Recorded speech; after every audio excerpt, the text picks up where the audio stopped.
క్రీస్తునందు నా సాటి దేవుని కుటుంబ ప్రజలను మీ అందరికీ దిద్దుబాటే సిద్ధపాటు అనే ఈ దేవుని ఆలోచన సభలో చేరి ప్రతిదినం టీవీ ద్వారా వాక్యం వింటున్న మన సహోదరి సహోదరులకు దైవ దీవెనలు కలుగునుగాక. ఈ సందేశం దావీదు పట్టణానికి ఆఖరి రోజు, మీ జీవితానికి ఆఖరి రోజు అని మీకు చెప్తే మీకు బాధనా సంతోషమా? ఉంటుంది కదా. ఇప్పుడు యెరూషలేము పట్టణానికి ఆఖరి రోజు, వారు సంతోషపడాలా బాధపడాలా? అసలు లేఖనం ఏం చెబుతుంది? జకరియా గ్రంథం 9వ అధ్యాయం 9వ వచనం నుండి మనము ఈ దినపు ధ్యానాన్ని ప్రారంభించుకుందాం. సీయోను నివాసులారా బహుగా సంతోషించుడి, యెరూషలేము నివాసులారా ఉల్లాసముగా ఉండుడి.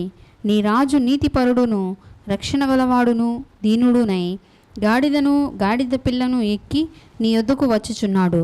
సియోను వాసులారా బహుగా సంతోషించుడి అన్నాడు. యెరూషలేము వాసులారా ఉల్లసించుడి. కాబట్టి సంతోషించమని లేఖనం సెలవిస్తుంది, దుఃఖపడమనేవి సెలవించట్లేదు. కానీ ఒక కార్యం జరిగిందండి. గాడిదను గాడిద పిల్లను ఎక్కి వస్తున్నటువంటి క్రీస్తు మాత్రం దుఃఖపడ్డాడు.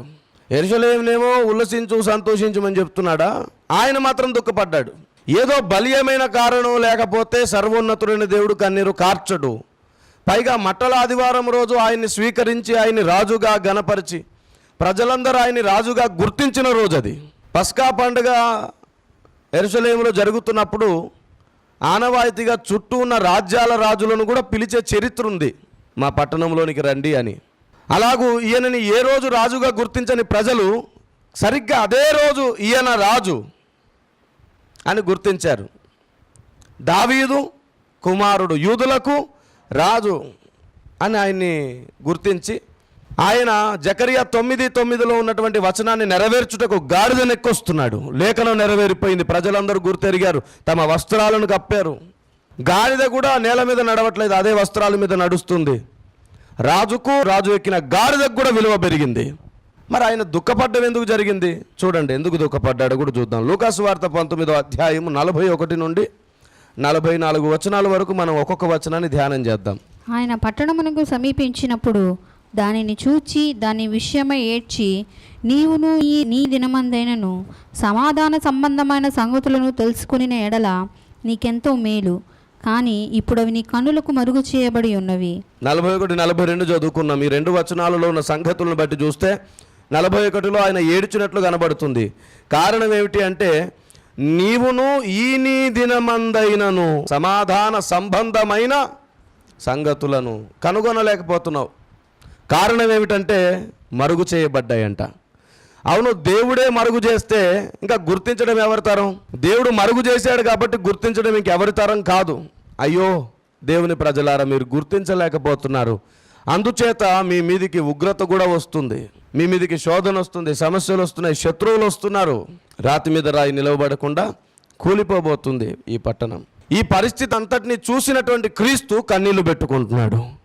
ఎందుకంటే మీకు ఇలాంటి ఒక విపత్తు జరగబోతుంది అని. అవును, అసలు ఆ విపత్తు ఎందుకు వస్తుంది అంటే ఇక్కడే మీకు ఒక విషయం చూపించాలి. 41, 42 వచనాలు మనం ధ్యానిస్తున్నప్పుడు 42వ వచనంలో మాట ఉంది, నీవును నీ ఈ దినమందు. నీవు ఏంటి, నీ ఈ దినం ఏమిటి అంటే ఆ దినమే ఒక ప్రత్యేకమైన దినం అంట. ఇది నీ దినం. ఎందుకని యేసుప్రభు ఏడ్చాడు తెలుసా? ఇంకొక కారణం, అది దావీదు పట్టణమైన యెరూషలేము పట్టణానికి ఆఖరి దినం. మట్టలాదివారం అంటే సంతోషించుడి అన్న మాట అన్నాడు నిజమే, కానీ దుఃఖపడే విషయం కూడా ఏమిటంటే యూదుల కాలం అంతటితో నిలిచిపోతుంది. యూదుల కాలం నిలిచిపోయి ఆ రోజు తర్వాత నుండి అన్యజనుల కాలం ప్రారంభమైపోతుంది. యూదుల కాలం శబ్దతలోనికి వెళ్ళిపోతుంది. వారి స్తబ్దత, ఎటు ఆలోచించలేని, ఏమి చేయలేని స్థితిలో మరుగు చేయబడ్డ అనేక సంగతులు వారు గుర్తించలేకపోతారు. గుర్తించలేకపోవడం ఏమిటండి? రాజు అని గుర్తించారు, బట్టలు పరిచారు, రకరకాల చెట్ల కొమ్మలు పట్టుకొని హోసన్నా జయమంటూ పాడారు, ఆయన ఆహ్వానించారు. లేఖనం నెరవేరిపోయింది. గుర్తించకపోవడం ఏమిటి అంటే మరలా వాళ్ళే సిలువ కూడా వేశారంటే గుర్తించలేదని అర్థం. అవును, ఎవరు మరుగు చేశారు? దేవుడే. ఎందుకు యూదులకు దేవుడు మరుగు చేశాడు తెలుసా? వారి హృదయము దేవుడు కఠినం చేయడానికి అతి ప్రాముఖ్యమైన కారణం నీవు నేను రక్షింపబడవలసి ఉన్నది కనుక. వారి కాలాన్ని అక్కడే ఆపేశాడు. ఆ రోజుకి 69 వారాలు ముగించబడ్డాయి. 69 వారాల ముగింపు తర్వాత దేవుని కాలములు నిలిపివేయబడ్డాయి. ఇక చివరి వారం ప్రారంభం కాలేదు. 69 వారము ముగించడానికి అది చివరి రోజు. ఆ రోజే మట్టలాది వారము. అది దేవుని పట్టణానికి ఆఖరి రోజు. అన్యజనుల కాలం ప్రారంభమవుతుంది ఆ తర్వాత రోజు నుండి.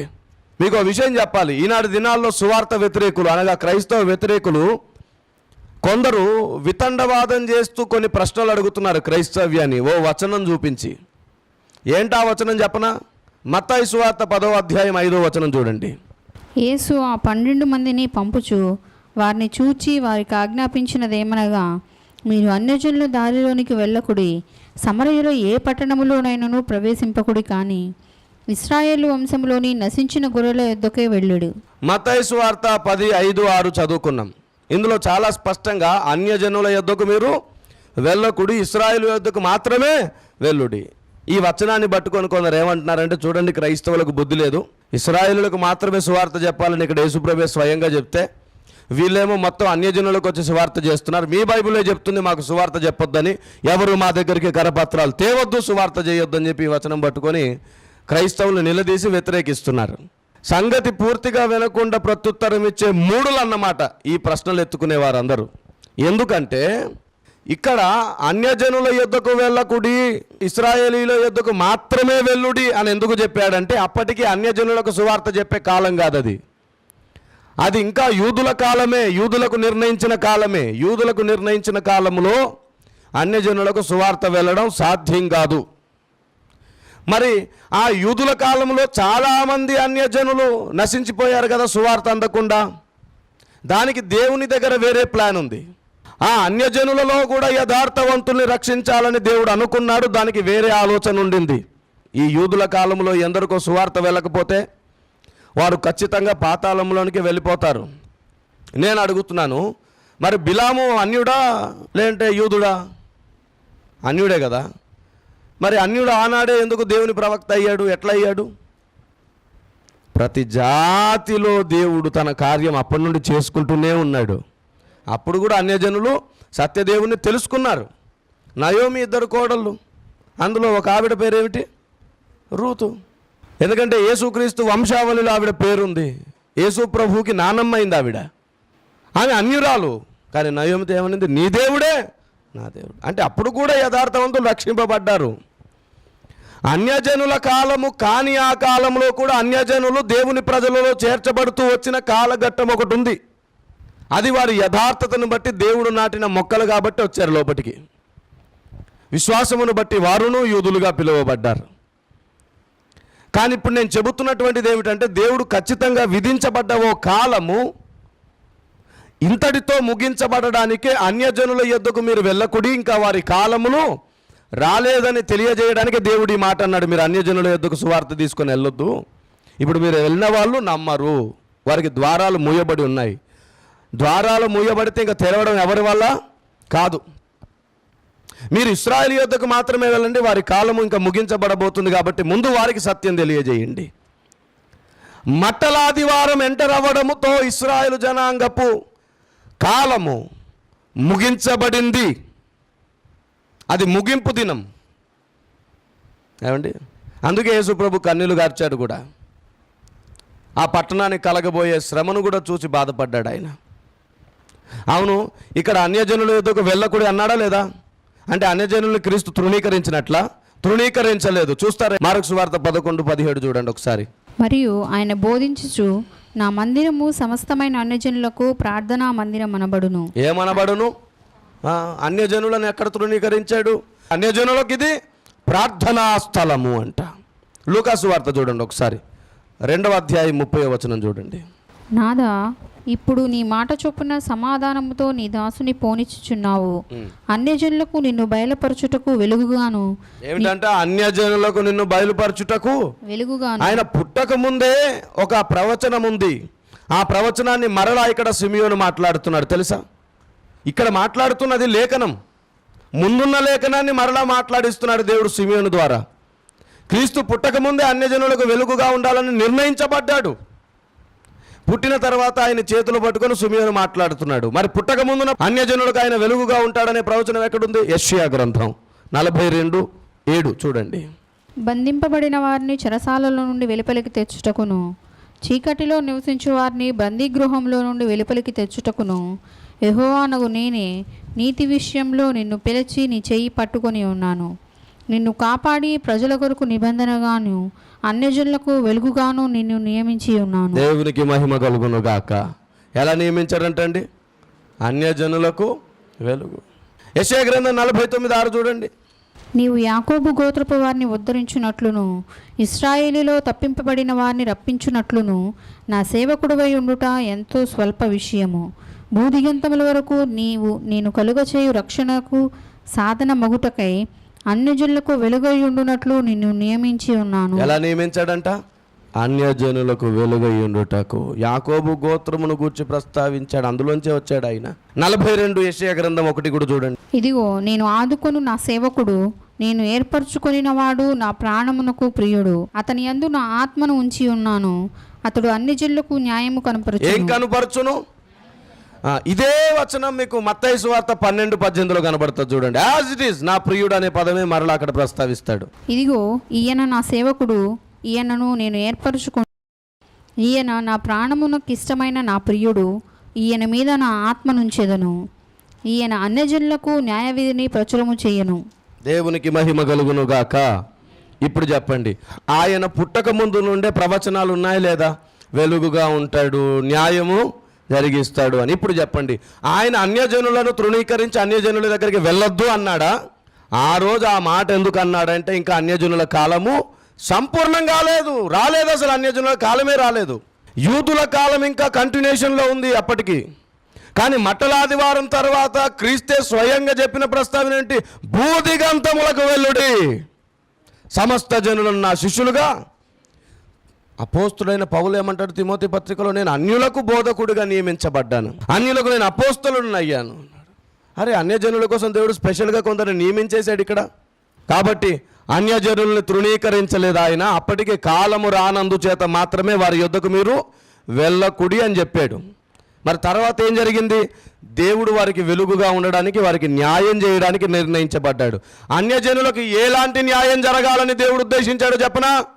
ఒక కాలఘట్టం నుండి ఒక కాలఘట్టం వరకు ఆయన ఏ మానవ జాతిలో నుండి రావాలో ఆ మానవ జాతిని నిర్మించుకొని వారి నుండే లేఖనములను రప్పించడానికి ఓ కాలఘట్టం అంతా దేవుడు వారి మీద మాత్రమే దృష్టి పెట్టి మిగతా కాలములను ఆయన నిలిపివేశాడు. యూదుల కాలం మాత్రమే సాగింది. ఈ యూదుల కాలం ముగింపు అయిపోయే సమయానికి మట్టలాదివారం తర్వాత అన్యులకు న్యాయం చేసే కాలం ప్రారంభం కాబోతుంది. వారికి కూడా సువార్త అధికంగా అందించడానికి దేవుడు చేసిన న్యాయము మట్టలాదివారం రోజు యూదుల కాలాన్ని నిలిపివేయడమే. అది ఆఖరి రోజు దేవుని ప్రజలకి. తర్వాత అంతా అన్యులకు న్యాయం జరగబోతుంది, సువార్త జరగబోతుంది. Praise the lord. చూద్దాం ఒకసారి, మీరందరూ మీ లేఖనాలను చూడండి. లూకాసు వార్త 21:24 చూడండి. వారు కత్తివాత కూలుదురు, చెరపట్టబడిన వారై సమస్తమైన అన్యజనముల మధ్యకు పోవుదురు. అన్యజనముల కాలములు సంపూర్ణమగు వరకు యెరూషలేము అన్యజనముల చేత త్రొక్కబడును. అన్యజనుల కాలము ప్రారంభమైంది మట్టలాదివారం తర్వాత. ముగింపు ఎప్పుడు కాబోతుందో కూడా లేఖనం చెప్తుంది. ఇప్పుడు మీకు ఈ విషయం చెప్తాను. ఇక్కడ ఎవరి కాలం సంపూర్ణం గురించి మాట్లాడుతున్నాడు? అన్యజనుల కాలం పరిపూర్ణత గురించి మాట్లాడుతున్నాడు. రైట్, సరిగ్గా చూడండి. అన్యజనముల కాలములు సంపూర్ణమగు వరకు యెరూషలేము అన్యజనముల చేత త్రొక్కబడును. అంటే అప్పుడు ఎవరి కాలం నిలిపివేయబడినట్టు? యెరూషలేము కాలము నిలిపివేయబడింది, ఇంకా యెరూషలేము కాలం రాలేదు. సరే, అన్యజనుల కాలం అన్నాడేమిటి? ఎప్పుడు స్టార్ట్ అయింది అన్యజనుల కాలం? మట్టల ఆదివారం రోజు తర్వాతే అన్యజనుల కాలం. మరి అన్యజనుల కాలం సంపూర్ణమయ్యే రోజు ఉందంట. ఇంకా ఆ రోజు తర్వాత అన్యజనులకు ఇంకా కాలం లేదు. అది ఎప్పుడు అంటే దానికి ఇక్కడ ఒక విషయం రాయబడింది. అన్యజనుల చేత యెరూషలేము పట్టణం త్రొక్కబడుతుందంట. ఆ కాలం సంపూర్ణం అవ్వడానికి ముందు ఏం చేయబడుతుందంట? అదే కదా అక్కడ రాయబడింది.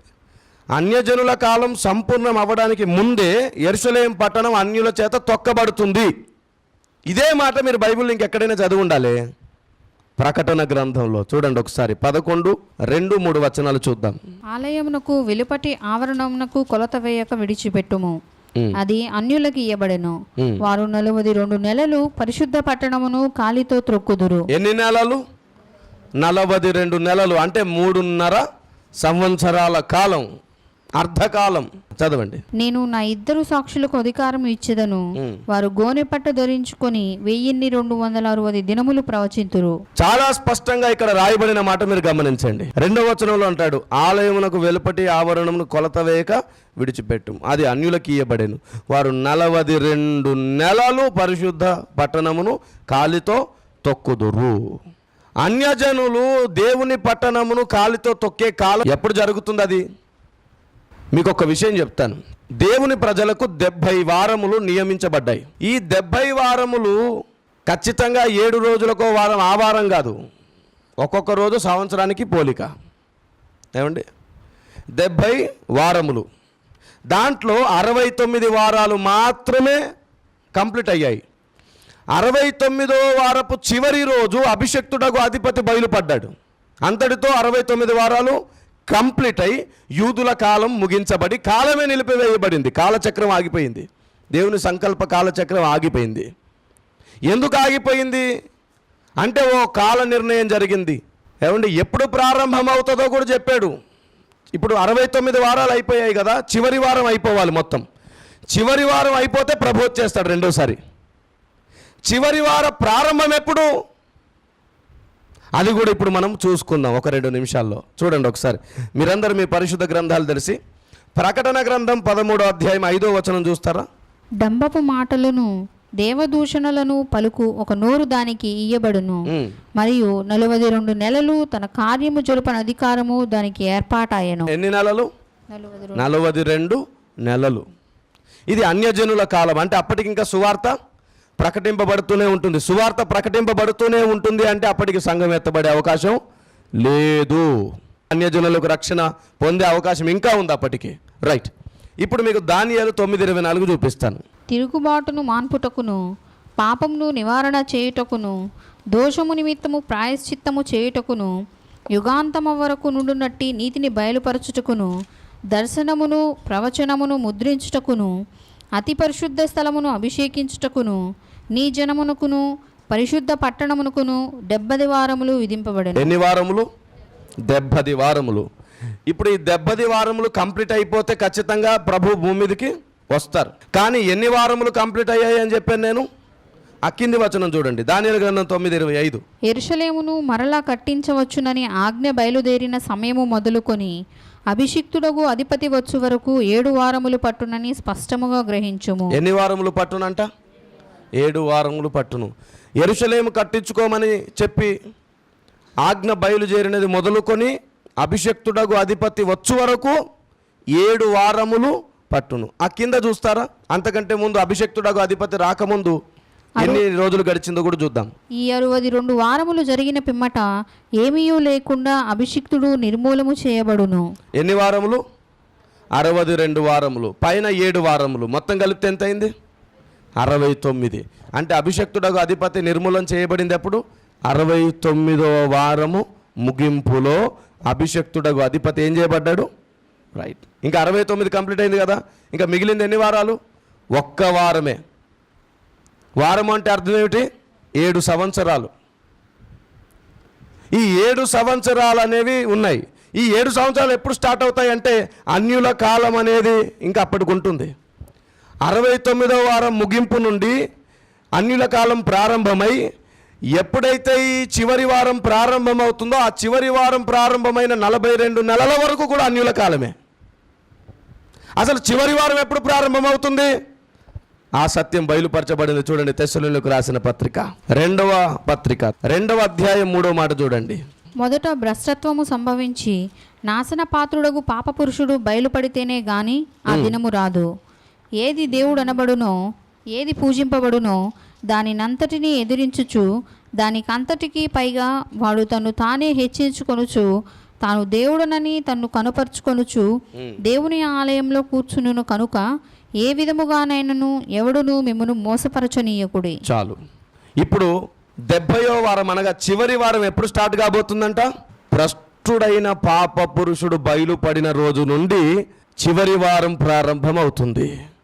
మోసపోకుడి అని అన్నాడు. ఇదే మాట మత్తయి సువార్తలో కూడా 24వ అధ్యాయంలో ఎవరునూ మిమ్మల్ని మోసపరచనీయకుండా జాగ్రత్తగా చూసుకొనుడి, మోసపరచువాడు వస్తాడు, నేనే క్రీస్తునని వస్తాడంట, నేనే దేవుణ్ణి అని వస్తాడంట. వాడు అంటే ఎవరు? వాడు అంత్య అబద్ధ క్రీస్తు. అంటే మొదటి ముద్ర విప్పబడిన సంభవం అన్నమాట.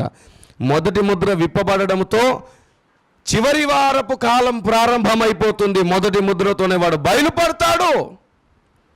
70 వారాలు అయిపోకముందే సంఘం ఎత్తబడిద్ది, వాడు రాకముందే ఎత్తబడిద్ది అంటారు ఏంటండి మరి?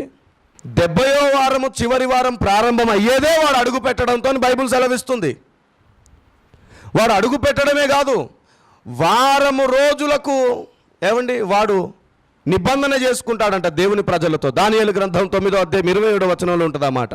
అతడు ఒక వారము వరకు అనేకులకు నిబంధనను స్థిరపరచును, అర్ధవారమునకు బలిని నైవేద్యమును నిలిపివేయును. చూసారా, అక్కడ ఏం చదివామో ఇక్కడ అదే కనబడుతుంది మనకి. బలి నైవేద్యము నిలిపివేస్తాడు, నేనే దేవుణ్ణని కూర్చుంటాడు, హేయ వస్తువు వాడు. ఇక్కడ చాలా స్పష్టంగా రాయబడింది, అతడు ఒక వారం వరకు అనేకులకు నిబంధనను స్థిరపరచును అని చెప్పి ఏమన్నాడు? అర్ధవారమునకు బలిని నైవేద్యమును నిలిపివేయును. అంటే 42 నెలల తర్వాత బలి నైవేద్యం నిలిపివేసి యూదులు ఎంతో పవిత్రంగా ఆచరిస్తూ వస్తున్న దైవ నియమానికి వేరుగా అన్యజనుల పాదములు అక్కడ తొక్కడం ప్రారంభిస్తాయి. 42 నెలల తర్వాత అన్యజనుల కాలం ముగించబడుతుంది. ఎందుకంటే కడబూరం రోగుతుంది కాబట్టి. కడబూరం రోగినప్పుడు ఇంకా అన్యజనుల కాలం ముగించబడుతుంది, సువార్త మర్మం నిలిపివేయబడుతుంది. ఇంకా సువార్త చెప్పే చాయిస్ కూడా లేదు. మిగతా 42 నెలల పాటు భూమి మీద మహాభయంకర శ్రమలు, అప్పుడు సంఘం భూమి మీద ఉండదు. కానీ అర్ధవారం ఏదైతే 70 వారాల ప్రారంభం అవుతుందో ఆ చివరి 7 సంవత్సరాల్లో 3.5 సంవత్సరాలు ఖచ్చితంగా భూమి మీద ఉంటాం. భూమి మీద ఉండి మనమే ఇబ్బందులు పడతాం. ఆ తర్వాతే కడబూరం రోగినాక ఎత్తబడతాం. కడబూరం రోగకుండా అయితే సంఘం ఎత్తబడదుగా. మరి 42 నెలలు గడిచే వరకు కడబూర అయితే మోగదు. కాబట్టి మట్టలాదివారము అంటే అర్థం ఏమిటి? 69 వారాల ముగింపు దినం. అది కాలము, యూదుల కాలపు ముగింపు రోజు మట్టలాదివారం. ఆ రోజు అధిపతి నిర్మూలన చేయబడతాడు కూడా. ఆ తర్వాత మట్టలాదివారం తర్వాత ఓ వారం రోజులకి ఆయన ప్రాణం పోయింది కదా, శుక్రవారానికి ప్రాణం పోయింది, మరలా ఆదివారానికి ఆయన లేచాడు. ఎప్పుడైతే యూదుల కాలం ఆపివేయబడిందో అప్పటి నుంచి ఇప్పటి వరకు 1900 పైచిలుకు సంవత్సరాలు గడిచిపోయింది. ఇదంతా అన్యుల కాలమే. ఇంకా ఇక్కడ వారం ప్రారంభం అవ్వలేదు. 2000 సంవత్సరాలు గడిచింది. ఇంక 7 సంవత్సరాలు అనేది అసలు కాలం పట్టింపే రాలేదు. ఎందుకంటే భ్రష్టుడైన వాడు ఎప్పుడైతే బయలుపడతాడో ఆ రోజు ఇంకా 7 సంవత్సరాల కాలపు మొదటి రోజు ప్రారంభం అవుతుంది.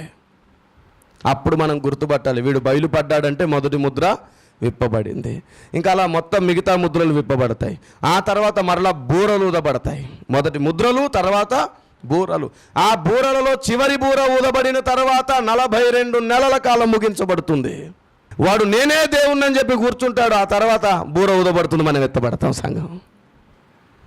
మనం ఎత్తబడిన తర్వాత యూదుల కాలం మళ్ళీ స్టార్ట్. చివరి 3.5 నెలలు యూదులు మరలా ఇబ్బందులు పడతారు అక్కడే ఉండి. ఎందుకు యూదుల కాలం అంటే వాళ్ళు రక్షణ పొందవలసినది, మిగతా వారు రక్షింపబడతారు. అబ్రహాముకి ఇచ్చిన వాగ్దానం నెరవేర్పు అవుతుంది. ఇంకా అప్పుడు వీరు ఇంకా కొండల్లోనికి గోల్లోనికి పారిపోతారు. ఎందుకు పారిపోతారు? ఆ యూదుల పట్టణంలోనికి వీడొచ్చి కూర్చున్నాడు కదా, పాప పురుషుడు వచ్చి కూర్చుని నేనే దేవుడు అంటే వాళ్ళు ఎవరు మొక్కరు. ఇంకా వాళ్ళు అక్కడి నుంచి పారిపోతారు. ఎక్కడ దొరికితే అక్కడ చంపడానికి వీడు వెతుకుతుంటాడు అడవుల్లో. అలా 3.5 సంవత్సరాల పాటు అడవిలో మోసే కాలాన్ని మరలా వాళ్ళు చూస్తారు. మోసే కాలంలో జరిగినట్లుగానే ఆకాశం నుంచి ఆహారం వస్తుంది, నేల నుండి నీళ్ళు వస్తాయి. వారు ఉన్న చోట దేవుడు వారిని పోషిస్తుంటారు. వారు మరలా జరిగినవి మరలా జ్ఞాపకం చేసుకుని కృతజ్ఞులు అవుతారు. ఆ తర్వాత 3.5 సంవత్సరాలు గడవగానే, చివరి 3.5 సంవత్సరాలు గడవగానే 70 వారాల ముగింపు అవుతుంది. అప్పుడు ఆయన ఒలివల కొండ మీదకి వస్తాడు, అడుగు పెడతాడు. 70 వారాలు అవ్వడంతోనే తన ప్రజల్ని విమోచించడానికి వస్తాడు. ఒలివల కొండ మీద ఆయన అడుగు పెట్టడంతో ఆ కొండ 2 పాయలవుతుంది. ఆ కొండ మధ్యలోనికి దేవుని ప్రజలు వెళ్ళి విమోచించబడతారు, సంఘంగా చేర్చబడతారు. దేవునికి స్తోత్రం కలుగును గాక. మట్టల ఆదివారం అంటే ఏమిటి? యూదుల కాలం, ముగింపు కాలం. ఇప్పుడు మట్టలు పట్టుకొని మనం ఏం చేద్దాం? రోడ్ల మీద తిరిగి ఒక్కటి చేయండి. ఊరికే ఓసన్నా జయమే హల్లెలూయా ఆమేన్ తిరగడం మానేసి మట్టల ఆదివారపు ఆ రోడ్డు మీద జరుగుతున్న ర్యాలీని సువార్త ర్యాలీగా మార్చండి. మట్టలు పట్టుకొని తిరుగుతున్న మనము వారికి చెప్పాలి అసలు మట్టల ఆదివారం అంటే ఏమిటి. అన్యజనులకు కాలము ప్రారంభమైంది ఈ మట్టల ఆదివారం రోజు. మట్టల ఆదివారం రోజు తర్వాత ఎవరి కాలం ప్రారంభమైంది? అయితే మన కాలం ముగియబోతుందనే సువార్త చెప్పాలి. ఆ కాలం రాకముందే మనం వ్యక్తిగతంగా మన కాలం కూడా మనం పోగొట్టుకుంటామేమో, చనిపోతామేమో తెలియదు. ఈ 70 వారాల లెక్క ఉంది చూసారండి, చాలా క్లిష్టమైన లెక్క అది.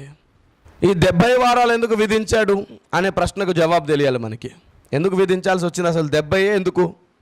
మరలా మధ్యలో నిలిపివేయడం ఏమిటి? సువార్త అందించడం ఏమిటి? మరలా యూదుల కాలం మరలా చివరి 3.5 సంవత్సరాలు స్టార్ట్ అవ్వడం ఏమిటి? అసలు ఈ నియమం అంతా ఎందుకు పెట్టాల్సి వచ్చింది? ఆ 70 వారాల్లోని 69 వారాలు గడిచినప్పుడు ఎందరో అన్యులు చనిపోయి పాతాళలోకానికి వెళ్ళినప్పుడు దేవుని న్యాయం ఏమిటి వాళ్ళకి చేసింది అంటే, నేను ఆల్రెడీ చెప్పాను, ఆత్మలలోకానికి ఆయన వెళ్ళి అక్కడ సువార్త చెప్పే న్యాయం చేశాడు అక్కడ. దేవునికి స్తోత్రం కలుగును గాక.